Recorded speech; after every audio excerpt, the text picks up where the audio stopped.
মোৰ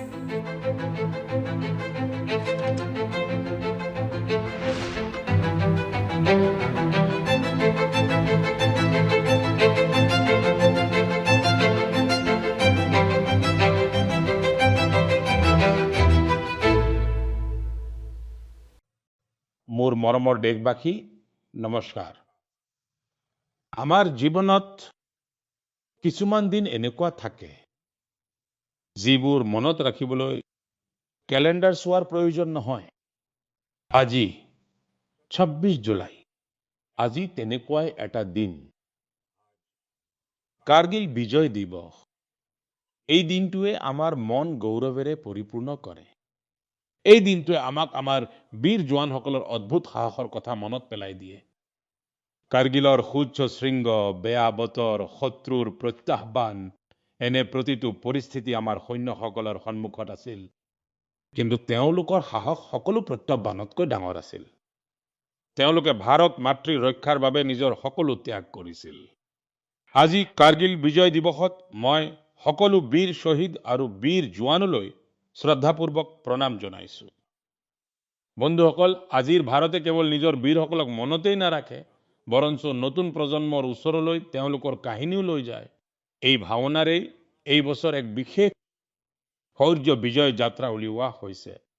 14 জুলাইত দিল্লীৰ ৰাষ্ট্ৰীয় যুদ্ধ স্মাৰকৰ পৰা আৰম্ভ হোৱা এই মটৰচাইকেল যাত্ৰা দ্ৰাছৰ কাৰ্গিল যুদ্ধ স্মাৰক পাবগৈ। ইয়াৰ বাৰ্তা হ'ল এক যাত্ৰা, এক ৰাষ্ট্ৰ, এক চেল্যুট। এই যাত্ৰাই আমাক সোঁৱৰাই দিয়ে যে দেশৰ বাবে দিয়া বলিদান কেতিয়াও পাহৰিব নোৱাৰি। বন্ধুসকল, আজি ভাৰতে নিজৰ সৈন্যৰ সাহসৰ লগতে নিজৰ প্ৰযুক্তিগত ক্ষমতাও ধাৰাবাহিকভাৱে শক্তিশালী কৰি তুলিছে। অলপতে ভাৰতীয় নৌসেনাত INS মহেন্দ্ৰগিৰি অন্তৰ্ভুক্ত কৰা হ'ল। এই আধুনিক যুদ্ধ জাহাজখনৰ নক্সা ভাৰততে প্ৰস্তুত কৰা হৈছে আৰু ইয়াক ভাৰততে নিৰ্মাণ কৰা হৈছে। ইয়াত ৭৫%তকৈও অধিক থলুৱা সামগ্ৰী ব্যৱহাৰ কৰা হৈছে। ই আত্মনিৰ্ভৰ ভাৰতৰ বৰ্ধিত শক্তিৰ প্ৰতীক। এই মাহতে DRDOই পিনাকা লং ৰেঞ্জ গাইডেড ৰকেটৰো সফল পৰীক্ষণ সম্পন্ন কৰিছে। এই সফলতাৰ আঁৰত আমাৰ বিজ্ঞানী আৰু অভিযন্তাসকলৰ সামূহিক পৰিশ্ৰম নিহিত আছে। মাত্ৰ 2 দিন বা 3 দিন আগতে DRDOই কুশা মিছাইলৰো সফল পৰীক্ষণ কৰিছে। বন্ধুসকল, আজি প্ৰতিৰক্ষা উৎপাদন হওক, ৰপ্তানি হওক বা বন্ধুত্বপূৰ্ণ ৰাজনৈতিক সহযোগিতা, ভাৰতে একেৰাহে নতুন নতুন উচ্চতাৰ দিশে অগ্ৰসৰ হৈছে। এই মাহৰ আৰম্ভণিতে মই ইণ্ডোনেছিয়াত আছিলো, য'ত ব্ৰহ্মোছ আৰু অস্ত্ৰ মিছাইলৰ বাবে এক বৃহৎ বুজাবুজি চুক্তি সম্পন্ন হৈছে। ভাৰতৰ প্ৰতিৰক্ষা সঁজুলি আৰু প্ৰযুক্তিৰ ওপৰত বিশ্বৰ বিশ্বাস বাঢ়িছে।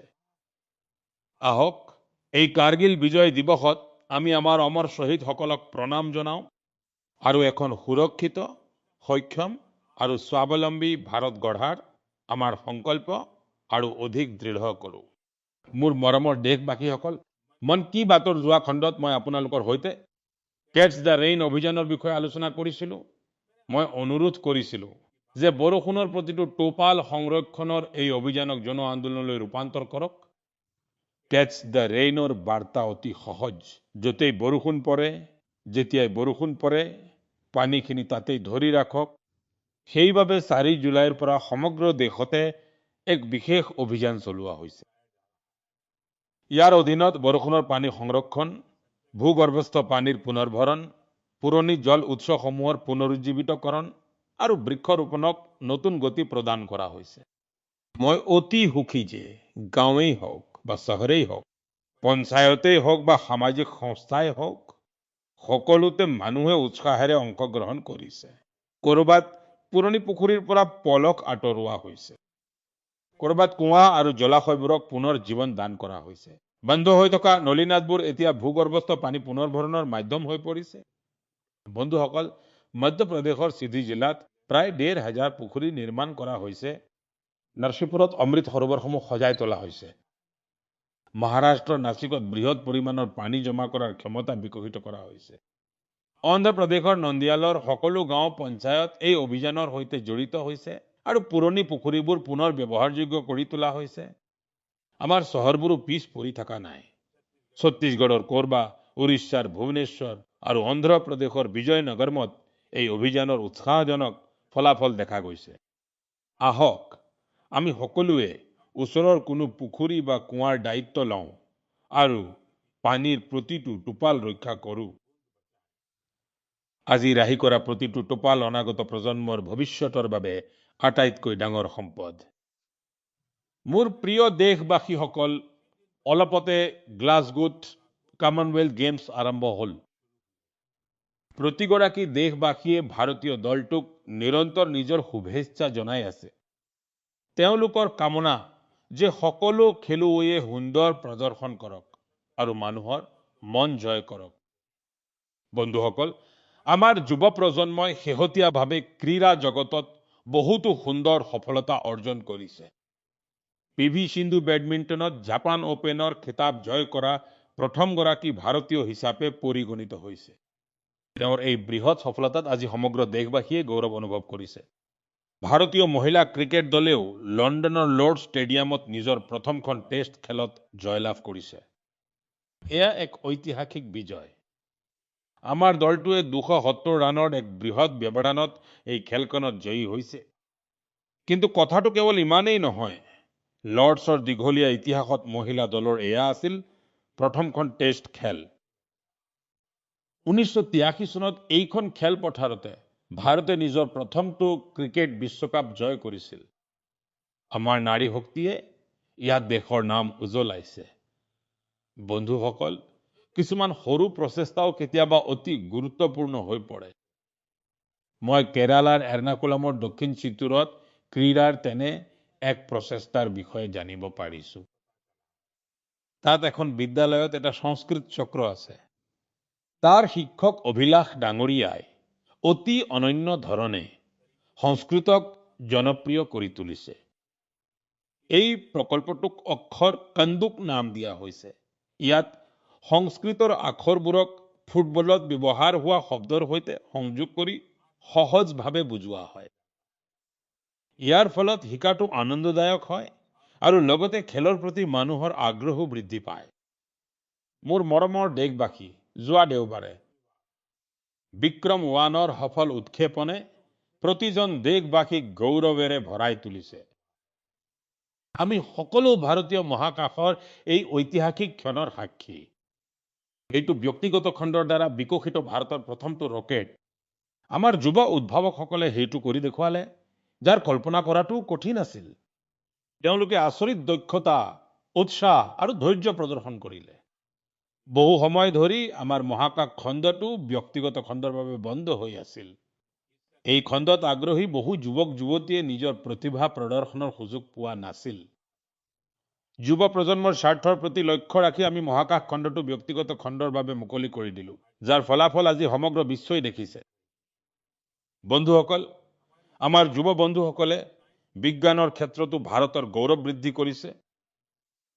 বিজ্ঞান অলিম্পিয়াডসমূহ বিশ্বৰ আটাইতকৈ গুৰুত্বপূৰ্ণ প্ৰতিযোগিতাবোৰৰ ভিতৰত অন্যতম। এই প্ৰতিযোগিতাবোৰত বৃহৎ সংখ্যক ছাত্ৰ ছাত্ৰী অংশগ্ৰহণ কৰে। এই মাহত পদাৰ্থ বিজ্ঞান, ৰসায়ন বিজ্ঞান, জীৱ বিজ্ঞান আৰু গণিতৰ অলিম্পিয়াড অনুষ্ঠিত হৈছিল। এই প্ৰতিযোগিতাবোৰত ভাৰতীয় দলৰ প্ৰদৰ্শন চমৎকাৰ আছিল। পদাৰ্থ বিজ্ঞান অলিম্পিয়াডক আমাৰ 5জন ছাত্ৰই সোণৰ পদক জিকিছে আৰু ভাৰতে প্ৰথম স্থান লাভ কৰিছে। যোৱা এটা দশকত হোৱা প্ৰতিটো পদাৰ্থ বিজ্ঞান অলিম্পিয়াডক আমাৰ দেশৰ ছাত্ৰ ছাত্ৰীসকলে সোণ বা ৰূপৰ পদক নিশ্চিতভাৱে জিকিবলৈ সক্ষম হৈছে। ৰসায়ন বিজ্ঞান অলিম্পিয়াডতো আমাৰ সকলো ছাত্ৰ ছাত্ৰীয়ে সোণৰ পদক লাভ কৰিছে। এইটো এতিয়ালৈকে আটাইতকৈ ভাল প্ৰদৰ্শন। জীৱ বিজ্ঞান অলিম্পিয়াডতো আমাৰ সকলো ছাত্ৰ ছাত্ৰীয়ে পদক জিকিছে। ইয়াত এটা সোণৰ পদকো আছে। আনহাতে গণিত অলিম্পিয়াডক আমাৰ ছাত্ৰ ছাত্ৰীসকলে 2টা সোণ আৰু 4টা ৰূপৰ পদক লাভ কৰিছে। মই দেশৰ যুৱ শক্তিৰ বাবে গৌৰৱান্বিত। ভাৰতত অলিম্পিয়াড আৰু হেকাথনৰ সংস্কৃতি দেখি সুখী হৈছো, যিটো ধাৰাবাহিকভাৱে বৃদ্ধি পাইছে। মই বিশ্বাস কৰোঁ যে দেশৰ অধিক সংখ্যক যুৱক যুৱতীয়ে এনে মঞ্চত আগ্ৰহ দেখুৱাব আৰু ভাৰতৰ গৌৰৱ বৃদ্ধি কৰিব।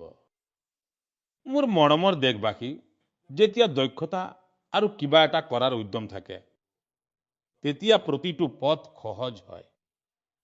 কাশ্মীৰৰ পৰম্পৰাগত ঢাৰি বাগুক লৈ আজি যি প্ৰচেষ্টা চলিছে তাত ইয়াৰেই এক আভাস পোৱা যায়। ইয়াক খাগৰি আৰু ধানৰ খেৰৰ পৰা তৈয়াৰ কৰা হয়। এই ঢাৰি বনোৱাৰ পৰম্পৰা বহু বছৰ পুৰণি। ইয়াৰ বাবে প্ৰথমে কাশ্মীৰৰ গভীৰ পিটনি অঞ্চলৰ ঘাঁহ আৰু খাগৰি কটা হয়, ৰ'দত শুকুৱাৰ পিছত বাছনি কৰা হয় আৰু তাৰ পিছত আৰম্ভ হয় হাতেৰে বোৱাৰ কাম। দুজন কাৰিকৰক এখন ঢাৰি বনাবলৈ প্ৰায় 4 দিন সময় লাগে। এই ঢাৰিখন অনন্য আৰু পৰিৱেশ অনুকূলো।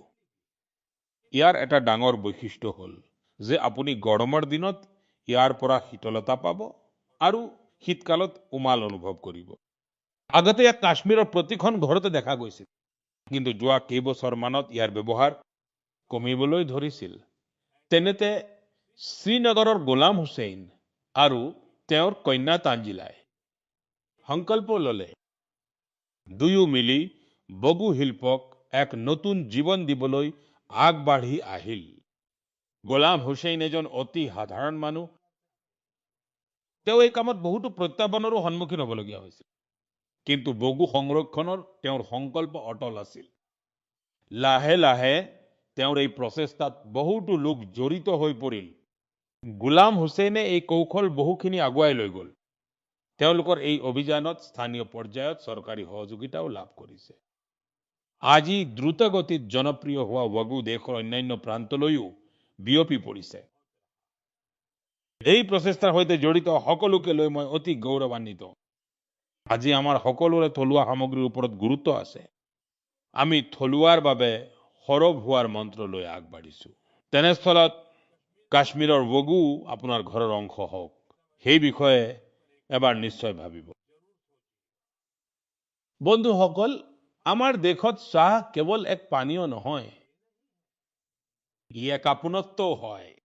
ৰাতিপুৱাৰ আৰম্ভণি হওক, বন্ধুৰ সৈতে সাক্ষাৎ হওক বা পৰিয়ালৰ সৈতে কিছু সময় অতিবাহিত কৰাই হওক, চাহ প্ৰতিটো মুহূৰ্তৰে এক অবিচ্ছেদ্য অংশ হৈ পৰে। অৱশ্যে আপোনালোকেও এই কথা ভালদৰেই জানে চাহৰ সৈতে মোৰ সম্বন্ধ কি।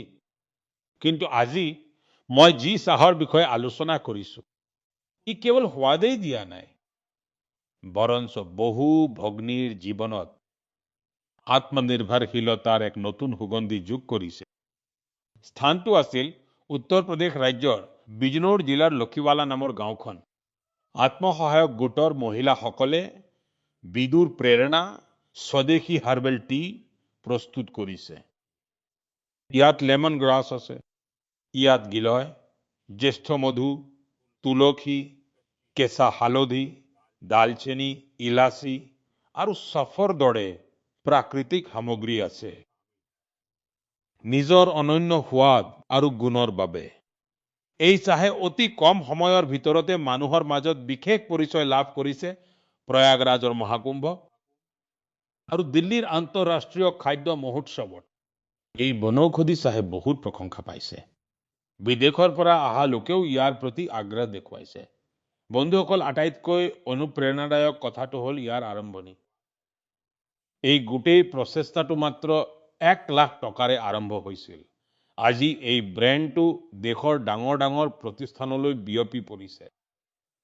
এই পদক্ষেপে আমাক কয় যে যেতিয়া স্থানীয় জ্ঞান, প্ৰকৃতি আৰু মহিলাৰ আত্মবিশ্বাস একগোট হয়, তেতিয়া এটা সৰু প্ৰচেষ্টাও ডাঙৰ পৰিৱৰ্তনৰ আৰম্ভণি হৈ পৰে।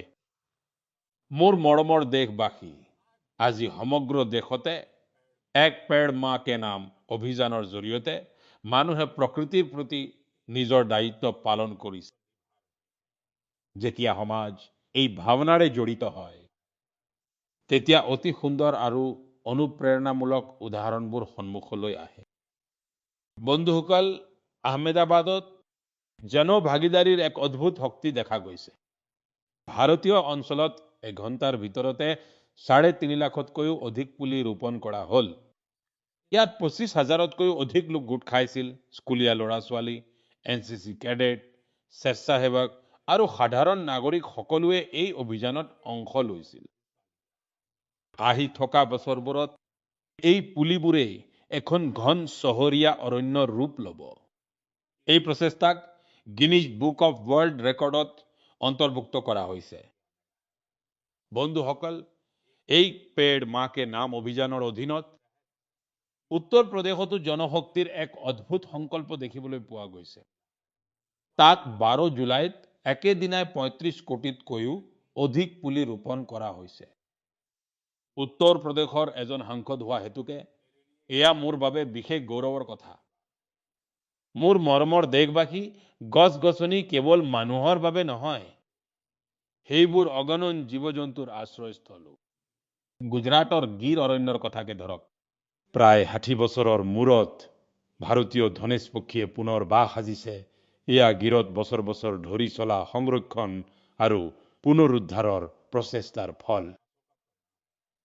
ধনেশ পক্ষীক অৰণ্যৰ খেতিয়ক বুলি কোৱা হয়। ইহঁতে ফল খায় আৰু বীজবোৰ দূৰ দূৰণিলৈ কঢ়িয়াই লৈ যায়। আৰু এই বীজবোৰৰ পৰাই অৰণ্যত নতুন গছ গজে। এইদৰে এটা চৰায়ে অৰণ্যখনক পুনৰ সেউজীয়া কৰি তোলাত সহায় কৰে। মই সকলোকে ক'ব বিচাৰো, আমি সকলোৱে আমাৰ জীৱনৰ কোনো বিশেষ ক্ষণক প্ৰকৃতিৰ সৈতে নিশ্চয় জড়িত কৰো আহক। এক পেड़ मां के नाम অভিযানৰ অধীনত গছপুলি এটা ৰোপণ কৰো। আজি ৰোপণ কৰা এটা সৰু পুলি অনাগত প্ৰজন্মৰ বাবে সেউজীয়া, নিৰ্মল বায়ু আৰু সুন্দৰ ভৱিষ্যতৰ এক উত্তৰাধিকাৰ হৈ পৰিব পাৰে। মৰমৰ দেশবাসী, আমি সকলোৱে জানো যে আজি প্লাষ্টিক প্ৰদূষণ সমগ্ৰ বিশ্বৰ পৰিৱেশৰ বাবে এক ডাঙৰ প্ৰত্যাহ্বান হৈ পৰিছে। এবাৰ ব্যৱহাৰযোগ্য প্লাষ্টিকৰ আৱৰ্জনাই বহু বছৰ ধৰি প্ৰকৃতিৰ ক্ষতি কৰি থাকে। সেয়েহে প্লাষ্টিকৰ সঠিক নিষ্কাশন অতি প্ৰয়োজনীয়। বন্ধুসকল, বিহাৰৰ সীতামঢ়ীত আৱৰ্জনাৰ পৰা সম্পদ সৃষ্টিৰ এক সুন্দৰ নিদৰ্শন দেখা গৈছে। ইয়াত আৱৰ্জনাবোৰ পুনৰাৱৰ্তন কৰি তাৰ পৰা আকৰ্ষণীয় বেঞ্চ তৈয়াৰ কৰা হৈছে। এখন বেঞ্চ সাজিবলৈ প্ৰায় 40 কিলোগ্ৰাম এবাৰ ব্যৱহাৰযোগ্য প্লাষ্টিকৰ প্ৰয়োজন হয়। এইবোৰ মজবুত, দীৰ্ঘস্থায়ী আৰু আৰামদায়ক হোৱাৰ লগতে পৰিৱেশ অনুকূলো হয়। এইবোৰ চৰকাৰী বিদ্যালয়, উদ্যান আৰু ৰাজহুৱা স্থানত স্থাপন কৰা হয়। ইয়াৰ জৰিয়তে মানুহৰ মাজত পৰিৱেশ সংৰক্ষণৰ প্ৰতি সজাগতাও বৃদ্ধি পাইছে। এই প্ৰচেষ্টাত স্থানীয় গোটৰ লগতে জিলা প্ৰশাসনৰো গুৰুত্বপূৰ্ণ ভূমিকা আছে। ইয়াৰ দ্বাৰা স্থানীয় পৰ্যায়ত সংস্থাপনৰ সুযোগো সৃষ্টি হৈছে। সীতামঢ়ীৰ এই প্ৰচেষ্টাই আমাক দেখুৱাইছে যে ৰিডিউচ, ৰিইউজ আৰু ৰিচাইকল আজি কেৱল এটা শ্লোগান নহয়, বৰঞ্চ আমাৰ জীৱনৰ অংশ হৈ পৰিছে। বন্ধুসকল, আপোনালোকৰ চাগে মনত আছে, যোৱাবাৰ মন কি বাতত মই গণেশ উৎসৱৰ কথা কৈছিলো। মই অনুৰোধ কৰিছিলো যে আমি আমাৰ দেশৰ মাটিৰে নিৰ্মিত গণেশৰহে পূজা কৰা উচিত। পিঅ'পিৰে তৈয়াৰী বা বিদেশৰ পৰা অহা গণেশৰ মূৰ্তিৰ সলনি আমি দেশৰ মাটিৰে নিৰ্মিত গণেশকহে ঘৰত স্থাপন কৰা উচিত। এই সন্দৰ্ভত বহু লোকে মোক বাৰ্তা পঠিয়াই নিজৰ মতামত ব্যক্ত কৰিছে। লোকে জনাইছে যে তেওঁলোকে মোৰ এই অনুৰোধ গ্ৰহণ কৰিছে। তেওঁলোকে স্থানীয় মাটিৰে তৈয়াৰী গণেশৰ মূৰ্তি স্থাপন কৰাৰ সংকল্প লৈছে। লোকে লিখিছে যে মন কি বাতত আগতে এই বিষয়ে আলোচনা হোৱাৰ বাবে তেওঁলোকে সঠিক সময়ত সঠিক পদক্ষেপ ল'বলৈ সহায় পালে। মই পুনৰবাৰ মোৰ সেই অনুৰোধ দোহাৰিব বিচাৰিছো। এইবাৰ গণপতি পূজাত দেশৰ মাটিৰে নিৰ্মিত গণেশক নিজৰ ঘৰত স্থাপন কৰক আৰু তেওঁৰ পূজা কৰক। আপোনালোকৰ এই প্ৰচেষ্টাও এক প্ৰকাৰে প্ৰকৃতিৰ পূজা কৰা হ'ব। মোৰ মৰমৰ দেশবাসী, এতিয়া মই আপোনালোকক এজন ব্যক্তিৰ বিষয়ে কম, যাৰ কথা শুনিলে আপোনালোকৰ বৰ গৌৰৱ অনুভৱ হ'ব। এনে এজন ব্যক্তি যিয়ে বিজ্ঞান আৰু উদ্ভাৱনৰ ক্ষেত্ৰখনত বৰ উৎসাহেৰে কাম কৰি আছে। গোটেই পৃথিৱীতে যাৰ পৰিচয় গঢ়ি উঠিছে। কিন্তু ইয়াৰ পিছতো তেওঁ নিজৰ শিপাৰ সৈতে গভীৰভাৱে জড়িত। সুযোগ পালেই তেওঁ নিজৰ মাটিৰ সন্মান কৰিবলৈ নাপাহৰে। সেই ব্যক্তিজন হ'ল মণিপুৰৰ ডক্টৰ ৰোনাল্ডো ৰেছৰাম ডাঙৰীয়া। তেওঁৰ নামটো হ'ল ৰোনাল্ডো, কিন্তু তেওঁ পেছাগতভাৱে এজন জ্যোতি পদাৰ্থ বিজ্ঞানী। তেওঁ জাপানত কাম কৰি আছে আৰু নৱজাতক তাৰকাৰাজ্যৰ এটা বিশাল গোট আৱিষ্কাৰ কৰা দলটোৰ তেওঁ এজন সদস্য আছিল। আপুনি জানিব বিচাৰিবনে যে তেওঁলোকে আচলতে কি কৰিছে? প্ৰকৃততে তেওঁলোকে এই গোটটোৰ নামটো মণিপুৰৰ এক সুন্দৰ হ্ৰদৰ সৈতে মিলাই লোকটক প্ৰটো ক্লাষ্টাৰ ৰাখিছে।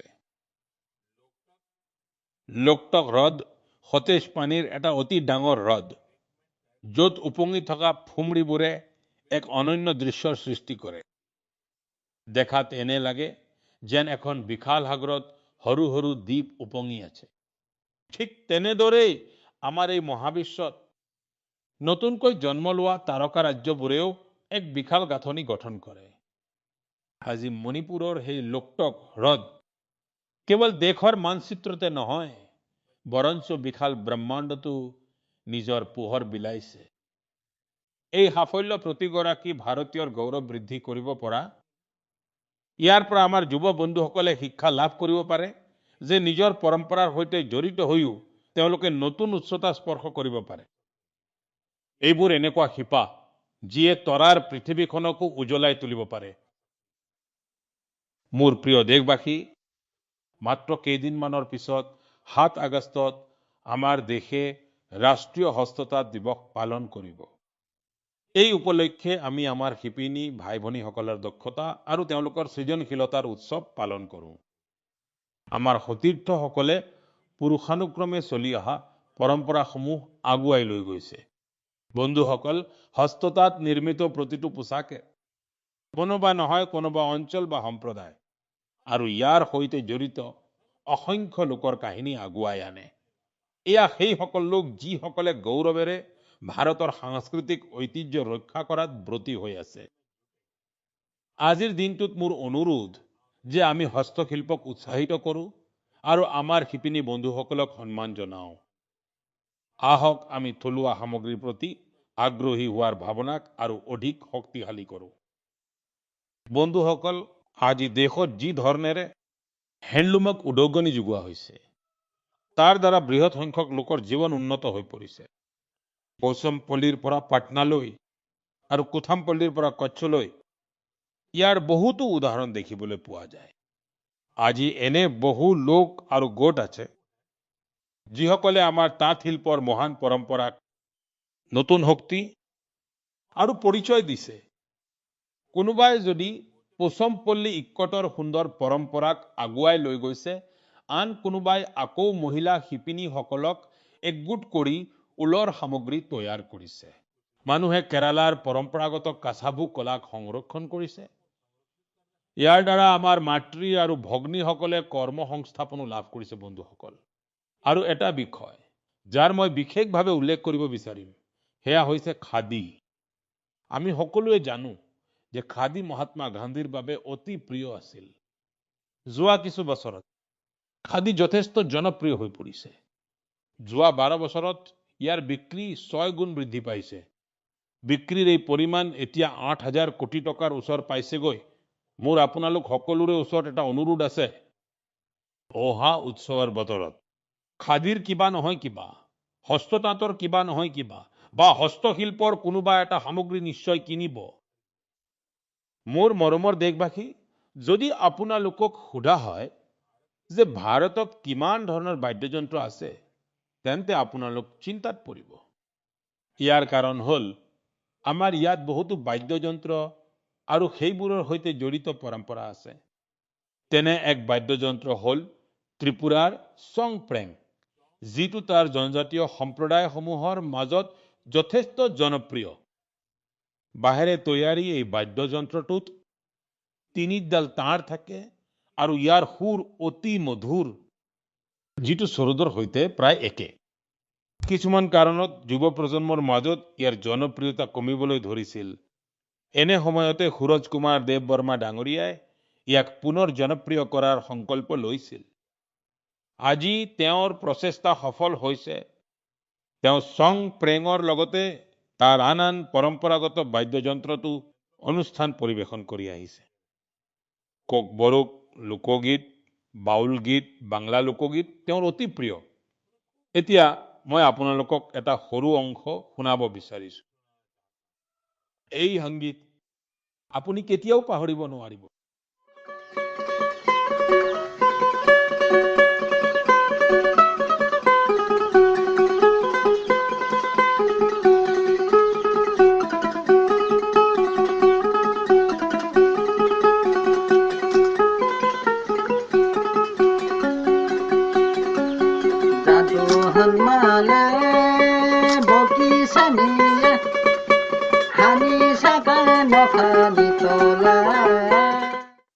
বন্ধুসকল, মোৰ বিশ্বাস এইটো শুনি আপোনালোকৰ মনত বহুত ভাল লাগিছে।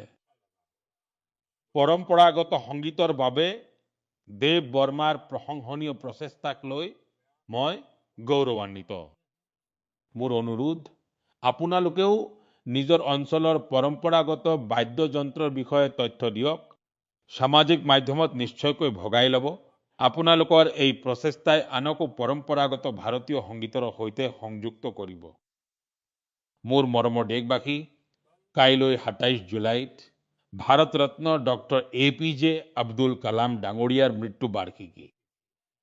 ডক্টৰ কালামৰ ব্যক্তিত্বত বহুতো অনুপ্ৰেৰণামূলক দিশ আছিল, কিন্তু শিক্ষকৰ ভূমিকাই তেওঁৰ আটাইতকৈ প্ৰিয় আছিল। তেওঁ শিশু আৰু যুৱক যুৱতীসকলক ডাঙৰ সপোন দেখিবলৈ প্ৰেৰণা দিছিল। এই সপ্তাহতে আমি গুৰু পূৰ্ণিমাৰ পবিত্ৰ উৎসৱ পালন কৰিম। আমাৰ পিতৃ মাতৃ, আমাৰ প্ৰথম গুৰু, বিদ্যালয়ৰ শিক্ষকসকলে আমাক আখৰৰ জ্ঞান দিয়ে।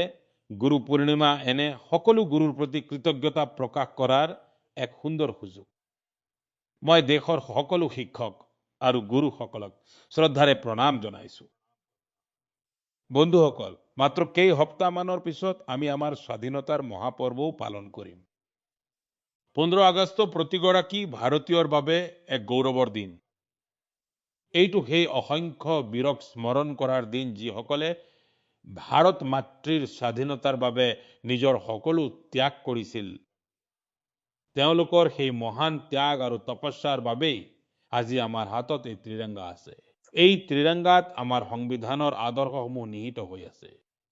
মোৰ মৰমৰ বন্ধুসকল, যোৱা কিছু বছৰত ঘৰে ঘৰে ত্ৰিৰংগা অভিযানে সমগ্ৰ দেশক এক অদ্ভুত আৱেগৰ সৈতে সংযুক্ত কৰিছে।